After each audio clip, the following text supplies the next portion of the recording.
But beyond the gates, the most frightening secrets rarely arrive with a gunshot, an arrest, or a loud confession. They arrive as an absence, an empty chair in an interrogation room, an office cleared out too quickly, a name that was within reach one moment and gone the next, as if it had never existed at all.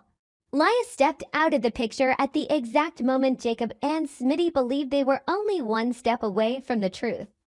That is what makes her disappearance more unsettling than any ordinary escape. Someone like Leah could not erase her tracks that perfectly on her own without another hand quietly arranging her exit, clearing the path, warning her in advance, and locking every door Jacob and Smitty were trying to force open. What makes this story suffocating is not only that Leah vanished, but the feeling that from the very beginning, those two men may have been led down a route someone else had already mapped out. So that when they thought they were about to win, all that remained was a cold room, a file with missing pages, and a confusion greater than anything else. From that point on, the case is no longer a simple pursuit of a woman tied to the plasma ring. It expands into a labyrinth of long-buried secrets hidden beneath the polished surface of the hospital, a place once believed to symbolize healing and order. Why those old records were sealed for so many years is not a question that can be dismissed lightly. People only seal something when they know it holds more destructive power than it appears to. If those documents had been nothing more than outdated paperwork, professional errors, or a few messy notes from the past, no one would have kept them hidden so tightly. The fact that those records were locked away for years reveals a very deliberate will to bury something, to protect certain people, or to keep some network alive without ever naming it. The most chilling part is that this secret did not begin in the present. It lived quietly for years, passing through many hands, many signatures, many personnel transfers, and many shifts in power, only to return at the exact moment Jacob began believing he was investigating a new case. That is why, when the name of someone in Jacob's family appears in those records alongside a blood sample, treatment files, and a secret payment, the entire case changes color at once. It is no longer a task Jacob can approach with professional distance. It strikes directly at the most private part of his life, where the law no longer stands apart from blood ties. A family name buried among papers that should have long been forgotten turns every previous assumption meaningless. If there is a treatment record, it means that person was once in a condition directly connected to this system. If there is a blood sample, it suggests biological involvement, not merely administrative contact. And if there is a secret payment, then the matter runs far deeper, because money is always the coldest trail of truth. Money has no emotion, no mercy, no instinct to defend itself, yet it always proves that someone was saved, bought off, silenced, or kept quiet. From that moment on, Jacob is no longer an outsider. He becomes part of the very file he is trying to uncover. But the pain of this storyline does not stop at the question of who was involved. It lies in the moral gray zone that Jacob's family is being dragged into. Who exactly is the relative named in that file within this system? A victim pulled in when there was no way out. Someone once saved by a wrongful method but too desperate to refuse. Or someone who quietly benefited from a machine built on the suffering of others. Each possibility carries its own kind of tragedy. If that person was a victim, then Jacob's family was exploited years ago without ever knowing it. If that person was once saved, then gratitude, fear, and an invisible debt to the past may have become the driving force behind years of silence. But if that person truly benefited, then Jacob's pain will no longer be the pain of an investigator solving a case, but of a man discovering that his family has lived in peace for too long on an unclean foundation. It is precisely this ambiguity that makes the story compelling in such a distinctly beyond the gates way, where right and wrong rarely stand apart, but are always twisted together by motives that are both selfish and painfully human. Then comes the moment Ellen's photograph slips out of that file, and everything nearly explodes in silence. No public accusation is needed. because the mere appearance of that photograph is enough to turn Jacob's trust into a battlefield. This is the most dangerous detail, because a photograph is not just evidence, it is a spark. It may be genuine proof that Elon had once moved within this secret orbit many years ago. But it could just as easily be a trap, carefully planted to push Jacob into doubting his father at the exact moment he is getting closer to the real mastermind. The trap is not only meant to misdirect the investigation, it is aimed at Jacob's heart. The moment he begins to doubt his father, his clarity will split in two. One half of him will want to cling to the evidence, while the other half will want to find a more compassionate explanation for the man he has respected his entire life. And it is in that very tension that Jacob becomes most vulnerable to mistakes, most likely to lose focus, and most easily controlled. Elon therefore becomes a character of enormous weight in this storyline. If he truly knew the truth for years, then his silence cannot be read in only one way. Perhaps he chose silence to protect the family, to keep a loved one from being crushed by the past, to preserve the fragile peace the family had paid so dearly to maintain. Sometimes a father hides something not because he is weak, but because he believes certain truths, once exposed, would destroy everything. Yet it is equally impossible to dismiss the possibility that Elon remains silent because he is hiding a portion of guilt that cannot be forgiven. On the surface, the difference between those two possibilities is small, but beneath it lies an abyss.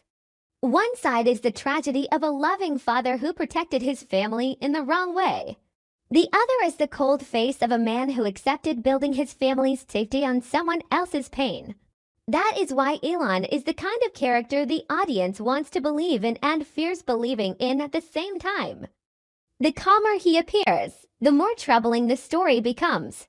The less he says, the more every silence feels like a door concealing something far too large. For Jacob, this is no longer simply a journey to identify the culprit.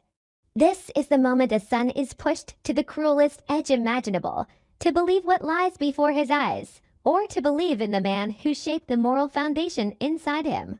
Evidence has its own weight. It is cold, clear, and merciless, but family has weight too. It does not appear on paper, but it lives in memory, in the years of guidance, in the pride Jacob once felt for Elon.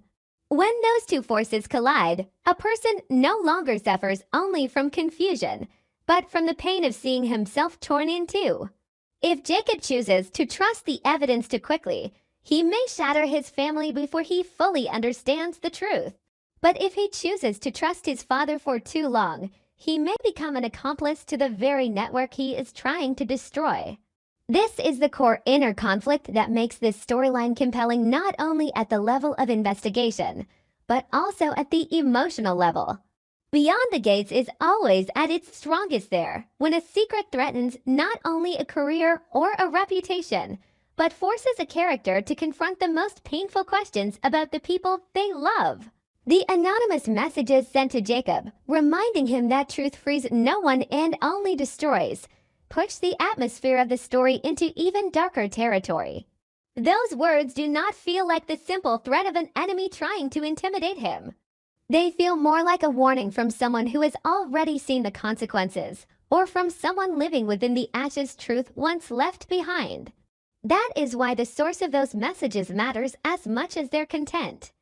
If they came from an enemy, then Jacob is being watched closely and none of his movements are truly private anymore. But if the sender is someone within the family, or someone close enough to know exactly what he is being drawn into, then the danger becomes far more terrifying. When a warning comes from inside the circle of trust, Jacob must realize the threat has slipped into the very place he once considered safest. Family is no longer a refuge. It may already have become a maze, and every dinner, every glance, every silence may be hiding yet another truth. That is why the elegant family party becomes the perfect setting for the coming earthquake. On the surface, it is a beautiful and refined scene, full of light, smiles, and the respectable image every powerful family wants to present to the world. But beneath it, it becomes the ideal place for honor, truth, and emotion to be compressed to the breaking point. When Jacob stands and questions his relatives in front of everyone, he believes he is reclaiming control by dragging the secret into the light. Yet in a family long accustomed to living behind layers of masks, the person truly in control is not always the one holding the evidence. Sometimes the one with the advantage is simply the calmest person in the room, the one who knows who fears what, who needs to protect whom, and who will collapse if another name is spoken aloud. A gathering like this is not only where truth is announced. It is a chessboard where every glance, every silence, and every delayed reaction can become a counterattack. Jacob enters it with the determination of a man seeking justice, but he may soon realize that confronting family is not the same as confronting criminals in the outside world. Here, every step forward must be paid for with a piece of memory, a piece of trust, and a piece of himself. What makes this storyline truly haunting is the possibility that the final twist will not lie in who helped Leia escape, who sealed the records, or who sent the anonymous messages, but in Jacob's own identity within the heart of the secret. All the previous questions may be only the outer rings, while the true center is what has been hidden from Jacob all these years. It may be that the person most deeply concealed within this family is not Elon, not the relative named in the records, but Jacob himself. Perhaps he grew up with a family story that was never complete. Perhaps what he believes to be his origin, his past, the explanation his family once gave for an old event, has all been revised.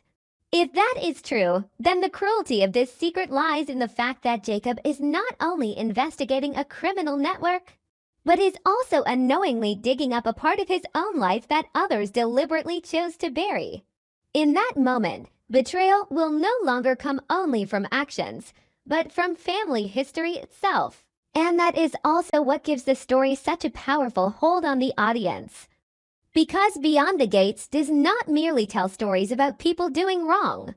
The show digs into why they did it, whom they were hiding, whom they were sacrificing, and who would ultimately bear the heaviest consequences.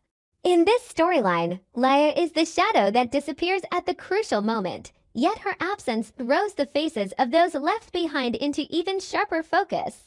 Jacob thinks he is hunting a dangerous woman, but the farther he goes, the more he may be forced to face something even more painful. His family has never truly been a place where truth was kept, but a place built on concealment. And when the final secret is finally exposed, what may shock Jacob most will not be who is guilty, but the realization that all his life he has lived among people who loved him. Yet he was never allowed to fully know who he really was. All the content I create is purely speculative and based on personal opinions. I appreciate all your contributions and support. Thank you very much. If you haven't followed us yet, please scroll down and subscribe.